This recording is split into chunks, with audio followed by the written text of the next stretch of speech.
बिस्मिल्लाहिर्रहमानिर्रहीम। दोस्तों, आज की इस वीडियो में हम आपको नबी पाक सल्लल्लाहु अलैहि वसल्लम और एक ऊंट का वाकया सुनेंगे। हजरत तमीम दारी रजी अना फरमाते हैं कि हम एक बार हुजूर सल्लल्लाहु अलैहि वसल्लम के बारगाह अक़दस में हाजिर थे कि एक ऊंट भागता हुआ आया और सल्लल्लाहु अलैहि वसल्लम के सरे अनवर के पास आकर खड़ा हो गया, जैसे कान में कोई बात कह रहा हो। आप सल्लल्लाहु अलैहि वसल्लम ने फरमाया कि ऊंट पर सुकून हो जा, अगर तू सच्चा है तो तेरा रब तुझे फायदा देगा, अगर तू झूठा है तो तुझे उस झूठ की सजा मिलेगी जो हमारी पनाह हमें आ जाता है।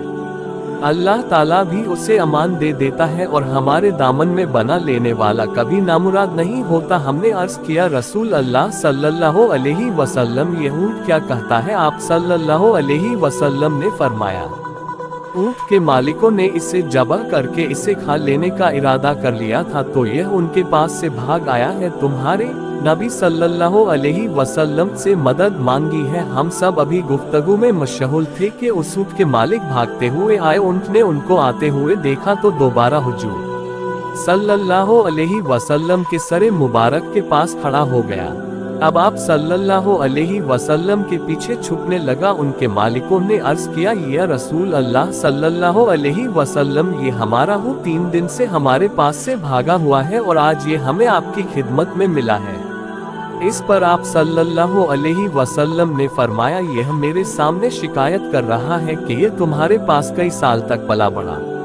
जब मौसम में गर्मा आता तो तुम घास और चारे वाले इलाके में इस पर सवार होकर जाते, और जब मौसम में शर्मा आता तो तुम इसी पर बैठकर गर्म इलाकों की तरफ जाते। अब जबकि इस खस्ताहल की उम्र में पहुंच गया है तो तुम इसे ज़बह करके इसका गोश्त खा लेने का इरादा कर लिया है। उन्होंने अर्ज किया, खुदा की कसम या रसूल अल्लाह सल्लल्लाहु अलैहि वसल्लम, ये बात बिल्कुल इसी तरह है जिस तरह आपने फरमाया। इस पर हुजूर सल्लल्लाहु अलैहि वसल्लम ने फरमाया, एक अच्छे खिदमत गुजार की उसके मालिकों की तरफ से क्या यही जजा होती है? तो वह अर्ज गुजार हुए कि या रसूल अल्लाह सल्लल्लाहु अलैहि वसल्लम, अब हम ना इसे बेचेंगे और ना ही इसे ज़बह करेंगे। उसके बाद आप सल्लल्लाहु अलैहि वसल्लम ने उस ऊंट को कुछ दरहम में खरीद लिया और फरमाया कि ऊंट जा, तू अल्लाह ताला की रजा की खातिर तू आज़ाद है। उस ऊंट ने हुजूर सल्लल्लाहु अलैहि वसल्लम के सरे मुबारक के पास अपना मुंह ले जाकर कोई आवाज दी तो आप सल्लल्लाहु अलैहि वसल्लम ने फरमाया,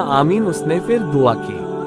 आप सल्लल्लाहु अलैहि वसल्लम ने फिर फरमाया, आमीन। उसने फिर दुआ की। आप सल्लल्लाहु अलैहि वसल्लम ने फिर फरमाया, आमीन। उसने जब चौथी मर्तबा दुआ की तो आप सल्लल्लाहु अलैहि वसल्लम आप दीदा हो गए, आंखों से आंसू बहने लगे। हमने अर्ज किया, रसूल अल्लाह सल्लल्लाहु अलैहि वसल्लम, यह ऊंट क्या कह रहा है? आप सल्लल्लाहु अलैहि वसल्लम ने फरमाया, इसने पहली दफा कहा, ए नबी ए मुकर्रम, अल्लाह आपको इस्लाम और कुरान की तरफ से बेहतरीन जजा आता फरमाए। मैंने कहा, आमीन। फिर उसने कहा, अल्लाह ताला क़यामत के दिन आपकी उम्मत से इसी तरह खौफ को दूर फरमाए जिस तरह आपने मुझ पर दूर फरमाया है। मैंने कहा, आमीन। फिर उसने दुआ की कि अल्लाह ताला दुश्मनों से आपकी उम्मत के खून को इसी तरह महफूज रखे जिस तरह मेरा खून महफूज फरमाया है। उसने फिर कहा कि अल्लाह ताला आपकी उम्मत के दरमियान जंग जुदा ना होने दे। ये सुनकर रोना आ गया, क्योंकि यही दुआएं मैंने भी अल्लाह ताला से मांगी थी। पहली 3 तो कबूल फरमा ली, लेकिन आखिरी दुआ से मना फरमा दिया।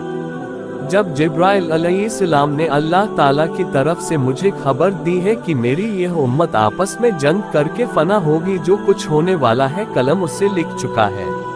मोहतरम हजरत नबी करीम सल्लल्लाहु अलैहि वसल्लम के हदीस मुबारक में जो लिखा है आज वह बिल्कुल सच नजर आ रही है। आज के दौर पर नजर दौड़ाएं तो हम देखते हैं कि मुसलमान किस तरह एक दूसरे के खून के प्यासे हैं, एक दूसरे को किस तरह कत्ल करने को तैयार हैं, फिरका वारियत के नाम पर एक दूसरे के जान के दुश्मन बने हुए हैं। जितना नुकसान मुसलमान का किया है उतना शायद काफिरों ने मुसलमान का नहीं किया। हमें चाहिए कि हम अल्लाह ताला की रस्सी को मजबूती से थाम लें, फिरका वारियत को खत्म करें, एक उम्मत बन जाए और आपस की नफरतों को खत्म कर दें।